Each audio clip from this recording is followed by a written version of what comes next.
Ladies and gentlemen, welcome to today's episode. Oh yeah. Ladies and gentlemen, welcome to Monday. There's a couple things we do on Mondays. We come in hot and heavy. Coming in hot on a Monday. Every Monday.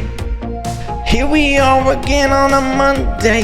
No condom on a Monday. Coming in hot on a Monday. Didn't press the right button, so it didn't make the right vocal effect on a Monday. Coming in hot on a Monday. Sounded kinda weird, and it sounded better in my head on a Monday. Fucked up this song again on a Monday.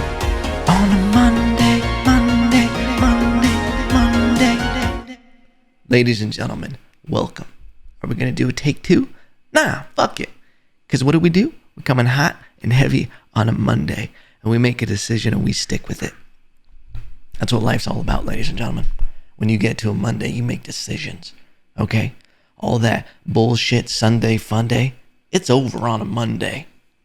Bars, ladies and gentlemen, dropping bars. On a Monday, I have a hit on my hands, I'll be honest. With the current landscape of rap and the repetition, I just get on a track and I just start fucking on a Monday. All the kids fuck on a Monday. It doesn't even have to make sense. I just get out there and I'll just be like, it always feels like a Monday on a Monday. They're like, it fucking does. He might be the next Eminem. The kid's got bars in him. Bars like a prison, okay? Bars like a Snickers. Bars like a Twix. Kit Kat, because I'm breaking off bars. Bars on a Monday, okay? Vintage bars, 80s bars. Just keep saying bars on a Monday. Making no actual content for the podcast on a Monday. Bars, ladies and gentlemen. But I'm feeling good, getting in after it on a Monday. A little tired, listen. This is more of a mental health Monday, okay? Those are allowed, all right? Mental health Mondays are important for a human, all right? Don't always listen to the cocaine of the Gary V's out there, okay? The man doesn't even know how to wear a goddamn beanie at the end of the day. That man gets in a winter storm, his forehead is fucking frozen, okay? Looking at Gary V, that man gets hypothermia of the forehead. You think there's any good ideas going through there? He repeats the same shit every day. But you know what? Sometimes that's what you need to hear. The same shit over and over again. Okay? And that's what Gary V is doing on a Monday. On a Monday, Gary V don't know how to wear a beanie. On a Monday, Tuesday, Wednesday, Thursday, Friday, Saturday. He don't wear beanies on the Sabbath. That was the last time, ladies and gentlemen. I apologize. On a Monday. But you know why I'm bringing up Gary V? Because it popped up in my YouTube algorithm. Listen, sometimes I get caught up in the distractions. I don't really watch TV. Like cable. Who the fuck does now? If you're 90 years old, you still have cable. Still watching the regular news. But every now and then I'll go on YouTube. I'll just be like, show me something good. Okay? You know me, Poppy. Show me something good. And then Gary V will pop up. And I'm like, you know what? I need some generic motivation. Okay? Because that's what it is. He's cornered the market of very generic advice to young people. But it's good and effective. And this might actually be what's genius about Gary V. Is there is no it's not over making more problems, making it more difficult or complex than it has to be. It's you fucking get up. He'll say things like, if you're fucking 19, you just put your head down and work for the next 10 years, grinding. As soon as kids, dude, a 19-year-old kid who's got a Shopify account, they hear the words grinding, fucking jizz in their pants right there. On a Monday. Bars. I don't even need the vocal effects. I'm like T-Pain. I can throw them on to make $1 million, but I don't need them at the end of the day. Got them skills on set. You know what the fuck I meant. Bars on deck. Keep that thing on me, okay? Texas passed the gun laws. Constitutional carry. Listen, I constitutionally carry these bars on deck, and anybody can catch them at the end of the day. Okay? At the end of the day, which happens to be a Monday, by the way. All right? Don't make me fuck around and say something about hay and bay in May, even though it's June. It's a little past noon. It's stupid. Stupid, ladies and gentlemen. Stupid. Don't give me that. That was supposed to represent how dumb that was. But for some reason, by me actually doing that, it made it even more dumb. And I apologize, okay? On a Monday. But you tell a 19-year-old kid about grinding, and he's just like, oh, yeah, I'm going to be the next one. I'm next up. I got this. I always love when people post on Instagram, grind in silence, you know, make moves in silence. But I'm like, bitch, you're posting it. Just by you posting it defeats the whole purpose of grinding in silence. You know? Whatever happened to fake it till you make it? I think people just got okay with faking it. There's like, fuck it, I'll just fake it on here. There's no proof on social media. It just looks good on the surface. Okay? I love when people post also that they're built different. I'm just built different. Those are the same dudes who love to say they're a beast. Love to say they're a beast. Hey, bro, but I'm a beast. That's one thing this is why I don't really like talking. I don't like watching any kind of fights in public. Buffalo Wild Wings, you know, like watching UFC or a big boxing match. I hate going in public and watching them because people get weird. You remember when you were a little kid and you would watch Power Rangers and sometimes you would act that shit out? You'd be watching Dragon Ball Z and then all you're going to get up on the floor and be like, Kameya. You just get really into it. That's what happens at Buffalo Wild Wings. And the dudes are just like, yeah, I could fucking do that. Yo, I would have been the UFC, but no one wants to train with me because I just see fucking red. Bro, listen, I got a switch. And when that switch turns off, dead body's on the floor. It's just who I am. I'm just built different. I'm a beast. B-E-A-S-T-Z. Because I'm beast. My whole crew, bro. We're just built different. That's legit. You might think, Evan, you're doing a caricature of a real person. Shout out to me for saying that word without stuttering. A caricature of a person. No, I've met those people. I've had those people in my life. And they're real people, you know, just like you and me. On a Monday. But listen, I had to deal with that. I would deal with it all the time. Because here's the thing. I grew up boxing. Obviously, you're listening to podcasts. You know me by now. And I got into boxing. Obviously, you go through some hard shit in life. And you're like, I need an outlet. I'm getting in all these fights at school. And I'm just, you know, just a little fucking Tasmanian devil. I need to channel this energy. And that's kind of how I got into boxing, or why I got into boxing. And it didn't help that my dad was a professional boxer. And I was like, well, I want to be like Pa, you know? And, but a lot of it was because getting bullied and all of that. Because naturally, I'm height challenged, you know? I'm not the biggest fella out there on the block. And bullies and everything, they always want to go for the easy target. They always want to, like, you know, they go for it. So you're like, fuck, well, now I have to learn how to fight. People are always like, Evan, why are you so aggressive and doing jiu-jitsu and fighting and all of this stuff? Like, why do you always want to fight people? I'm like, I don't. And that's why I train all this stuff, because I don't want to fight people. But it comes to me. Now, knock on wood, it's been quite a few years since I've actually had to get in a physical altercation, you know, outside of competing in jiu-jitsu. But I just want to live a life of peace. I just want to be happy. I just want people to do their own thing. People like to test people that they think that, you know, aren't going to be a challenge. I got a buddy, 6'4", about 240. Never thrown a punch in his life. And I'm like, bro, you got it. You got it. You got the fucking golden ticket. No one's going to mess with you. It's great. You can just go anywhere you want. It's beautiful. Lucky you.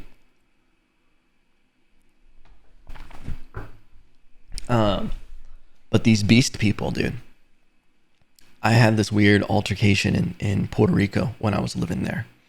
Um, these dudes from Miami, shout out. One of them I was good friends with. But they were like a crew, like a little, fucking the boys, you know? They weren't fucking the boys, pause. But I remember we would always go out to clubs and everything. This was when I was in college. And I remember I was competing in boxing and everything all the time. And it was like known in nursing school that I was boxing. And like a few people went to like a boxing match and everything. And guys who think they street fight get real weird when it comes to fighting. And like, I don't really like talking about it that much. I'll talk about it, but I'm not going to get, I hate the questions. You think you could beat up me? Yo, you think you could beat him up? And I'm just like, dude, this is such a dumb question. I'll just say no. No, seems tough. Not interested. I'll even tell girls that. When girls be like, I could beat you up. Like, you probably could. Shit, it looks like it, string bean, you know? But this dude, he was probably like 6'2", and probably like 260, all fat. Definitely wouldn't be here. He might not be here anymore because of COVID, you know?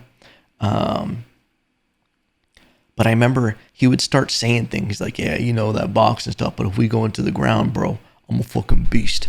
And I'm like, wow, that's awesome. Crazy. Well, I'm glad we're friends, you know?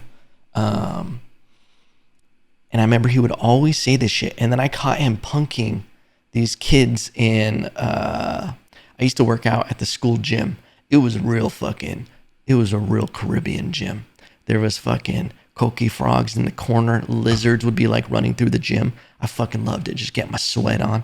You sweat so much better in Puerto Rico. Just makes you feel like you're working out 10 times harder. But it was the track team because we would work out kind of at the same time.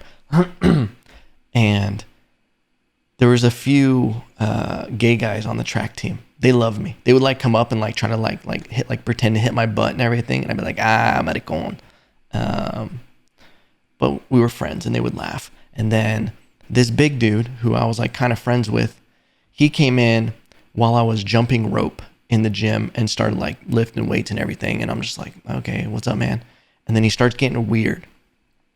And a trigger for me is when dudes are like, yo, I'm a fucking beast, bro, you know? And then he literally said to me, he was like, I see you with that box and stuff. And then he's like, and at the time I was training jujitsu and everything, not the way I did now. But it was funny. And he goes, I see you with the boxing stuff, but bro, just so you know, like he had to make sure I knew. He goes, just so you know, if they went to the ground, I would just fucking body slam you. You're like, I'm a fucking beast, bro, on the ground. And then I couldn't take it anymore. I go, really? I said, that's nuts. Oh, and before that, this is an important part to the story because this is why I did this. He was messing with the track team and literally bullied them off the weights. It was like a stereotypical bully story, but he was saying it was a very bad gay slur, and he was like, it was very bad. And I remember it like pissed me off because I saw it happen through the mirror and I could hear him, and I was just like, dude, this fool is ridiculous. And sometimes you got to tell him motherfucker what time it is. Sometimes you have to like show what reality is. And then so fast forward, he's now telling me that he would like body slam me, and if we got to the ground, he's a fucking beast. It's over. It's a wrap. And it was the funniest shit. I literally just go, oh really? That's dope, man. Let's go see. I was like, they got mats out there. I want to see what you can do. That's awesome that you can fight so good on the ground. And I didn't do it in a way like, oh, let's fucking find out. I was just like, wow, like I want to see how dominant you are. This is crazy. And then he was like, okay. And then we went out to the mats, and then I proceeded just to strangle him for like 15 minutes straight. And it got so bad to where his brother was like, yo, I'm next. And then I like proceeded to strangle his brother. And I remember they were both humiliated because during this time, the basketball team had came in and people were starting to like record it with their phones and shit. Cause it was totally random. It was the middle of a gym, and I pulled like mats that were on like the side of the gym and laid them out. And then we started like wrestling and rolling and everything. And then I remember he had like a little bit of blood on his lips. I was like, you got like blood on your lip. And he was just like, oh. And then that was the end of it. Like he never like bullied anybody in there again, and never even like talked like that. And I remember one of the dudes from the track, he like broke Spokenese. He was like, that was the greatest thing I've ever seen in my life. I was like, there you go, kid. You know, it was like a Rocky movie. It was phenomenal, you know, really heartfelt. And the best part was I went and told his friend that I was friends with, and he texted him. He says, hey, bro, I'm going to sign you up for wrestling lessons. And I was like, bro, why did you even say anything to him? And yeah, I hate telling weird fight stories, even though that wasn't a fight story. I feel like anytime you ever tell a story that happened in the street, it just gets weird. You don't win. You know, that's what I'm realizing after wasting your time for 10 minutes with that, you know? Ladies and gentlemen, getting weird on a Monday. Random Puerto Rican stories coming at you hot in Texas. It's been a good week, ladies and gentlemen. Okay. Had my parents out here visiting for a whole week. Loved it. Loved it. Great to see the parents. You know, we went out to every single place you can think of in Texas. It was packed. It was packed. Ended up doing a show last minute on Sunday, hosting the show. Did like 10 to 15 minutes up front. Great crowd, great comedians.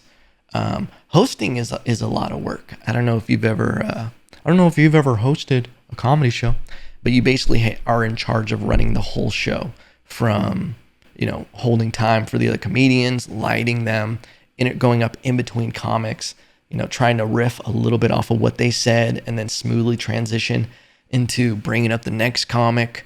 If a comic ends on like a dead note, you got to try to get the audience back engaged and then bring up the next comic. It's a lot of work. I was on my feet for 2 hours. I was like, that's a goddamn job. It's a goddamn job. It's a vibe, but it's a job. I did have someone, before this, we get into this, I want to remember this. The circle of life, ladies and gentlemen, happened in a beautiful, natural, organic way. All right? I'm going to tell you a little bit about my life. Growing up, listen, take a look at me. Obviously, you know there's something going on here. Okay? This is half Puerto Rican and half white. Okay? Half Puerto Rican, half white. This is this tan, brownish, lightish thing that you get. Okay? I look more at home in a Menudo video. All right? I can pull off the light-skinned Puerto Rican. But check this out. My mother's white. Okay? Blonde hair, blue eyes, sweet little white lady. Looks like Hitler's dream. That's me mother. All right? My father, 100% Puerto Rican. Looks like a goddamn Taino Indian. Okay? That's mi padre, mi papi. Okay? And for me growing up, papi wasn't a weird thing to say until I was like 15 years old. And I was like, I gotta call you dad from now on. Now we've settled that, pops. Okay? Good place to be. But growing up, I grew up. That's why I think it's a joke when Texans want to be like, hope you guys can handle the summer. Bitch, I'm from Palmdale, California. Shout the fuck out to the hometown, okay?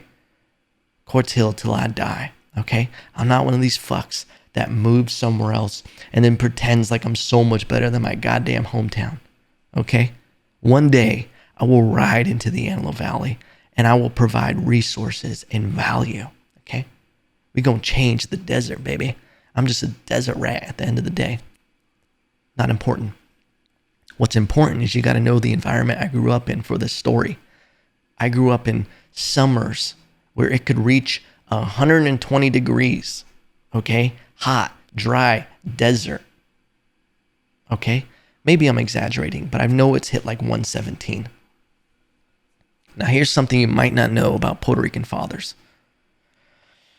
They don't like to spend money at all, okay? If I was in the shower growing up for more than 5 minutes on the door, quit playing with that thing. You're clean, aren't you? I think that's why my dad put me in swimming growing up, because he was like, that's a free fucking shower the way I look at it. That's a free bath. They got chlorine in it too, so we don't even need body wash. It just kills everything, all the flora. The kind of father that at night, when it is still 99 degrees at night, refuses to turn the air conditioning on. My room used to be above the garage. Above the garage. What that means is all day, that garage was turning into a furnace, an oven. Then you pull a car in there at night, it provides extra tinder for the oven to keep emancipating heat. And where does heat go? It rises. So what's it doing? It's cooking your boy, okay? It's cooking your boy up there, all right? And it would be the hottest room in the house. Sometimes I'd just be like, fuck it, I'm going on the couch. When I was a kid, I would ask my dad, can we turn the air conditioning on? He'd tell me, mijo, just go dream that you're snowboarding. It's going to be fine. Same thing during winter when it was hot. Like, can we turn or cold? I'd be like, can we turn the heater on? Mijo, go dream you're at the beach. Learn how to surf. And I would just go back to my room freezing.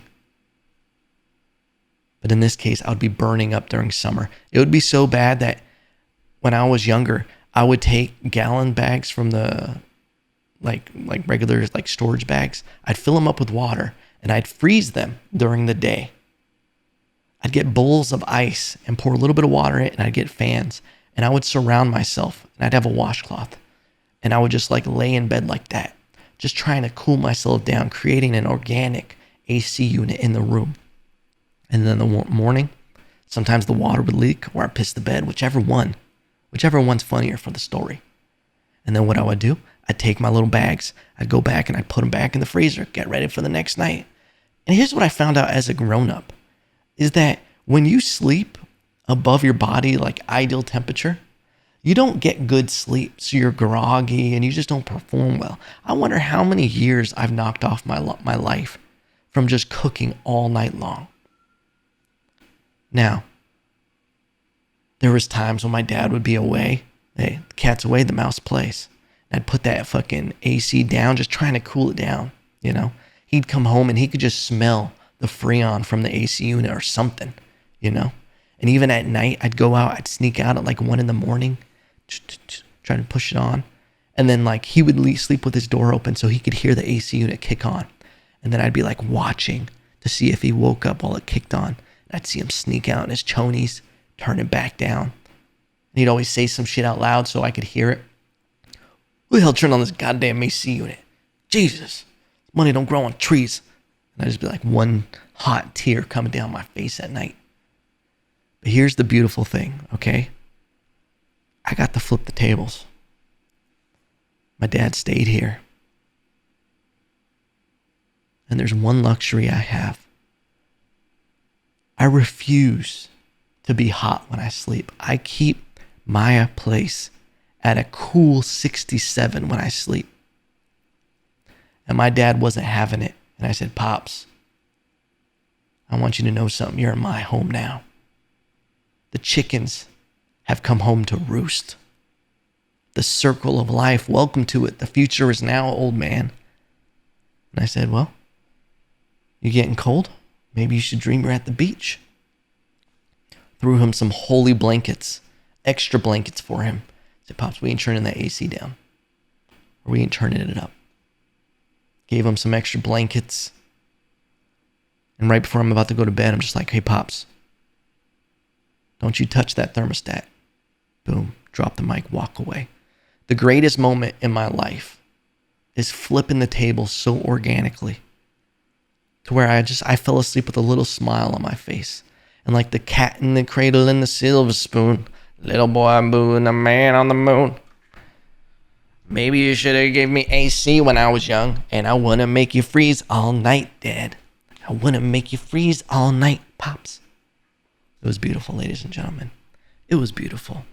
That story was just for me, just to have it, to document it, you know? Something happened last night at the comedy show. This is a theme I see with Texans. And I'm giving the title of Texan very generously. I don't know what the regulations are of when you're a Texan, when you're not. Are you born here? Like, that's the thing.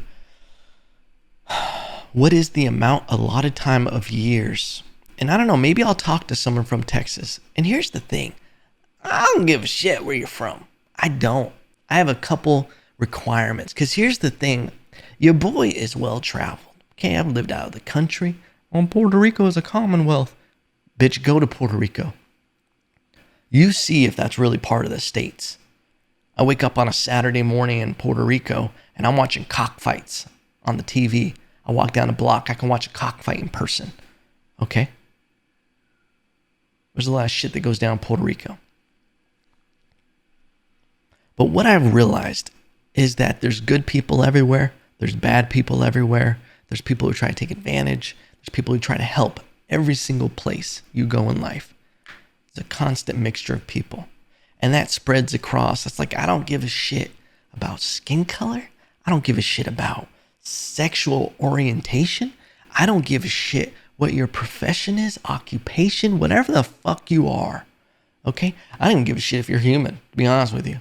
My fucking dog Beowulf, that's a ride or die. Okay? I'd help that dog before I help out some fucking people. Spin facts. Bars. Okay?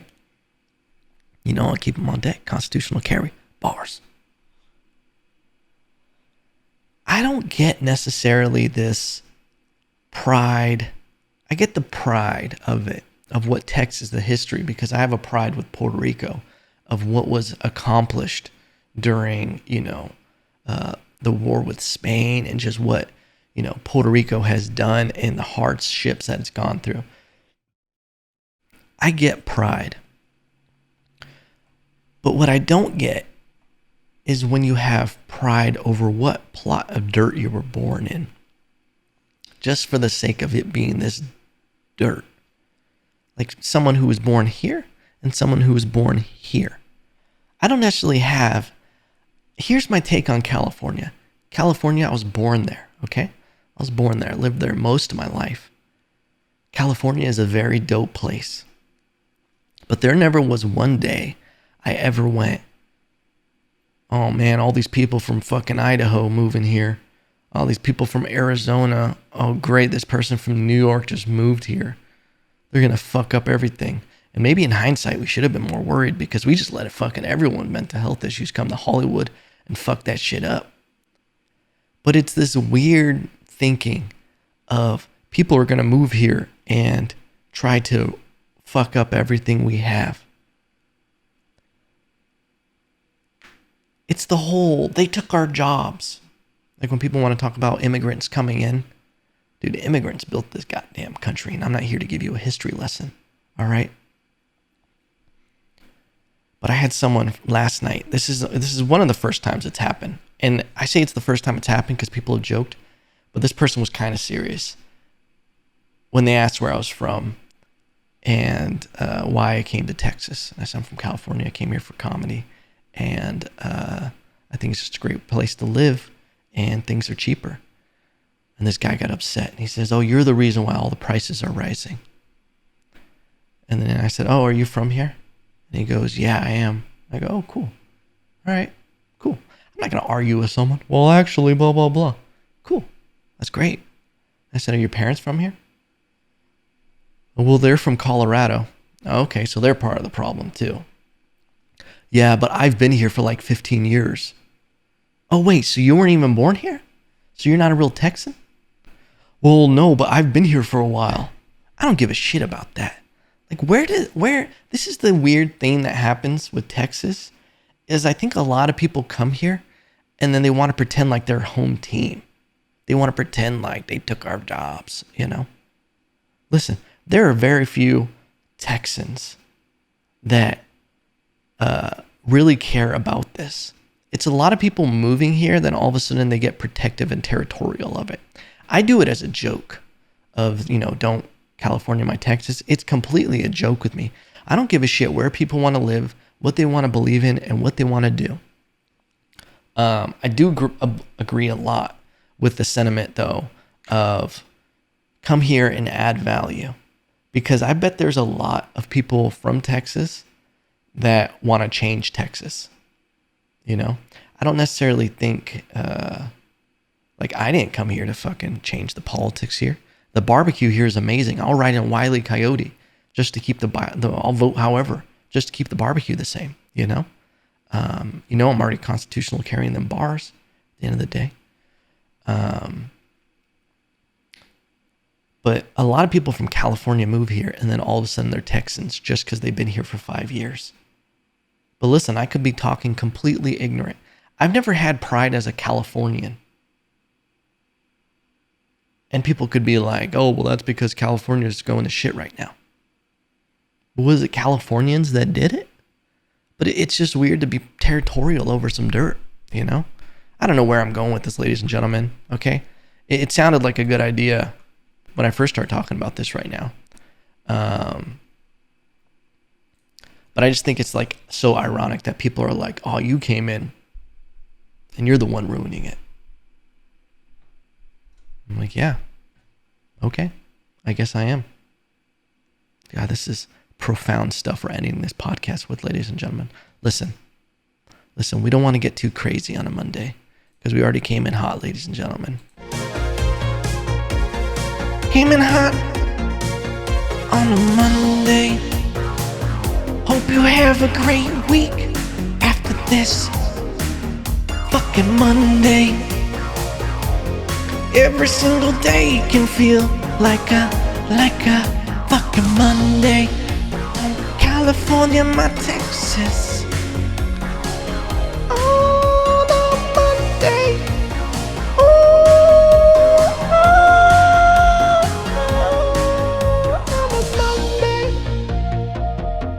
Ladies and gentlemen, thank you for listening to this podcast. Thank you for just being here. I love you guys. I support you guys. Thank you for supporting me. It means the world to me. And I'll see you on fucking Wednesday. All right? Because that's something you can rely on at the end of the day, ladies and gentlemen. We're going to be here on Monday, and we're going to be here on Wednesday. I'm start taking a poll if you guys want Tuesday and Thursday. But right now, Monday. I always love you guys on a Monday. Like, comment, subscribe on a Monday. And remember, always, I still love you.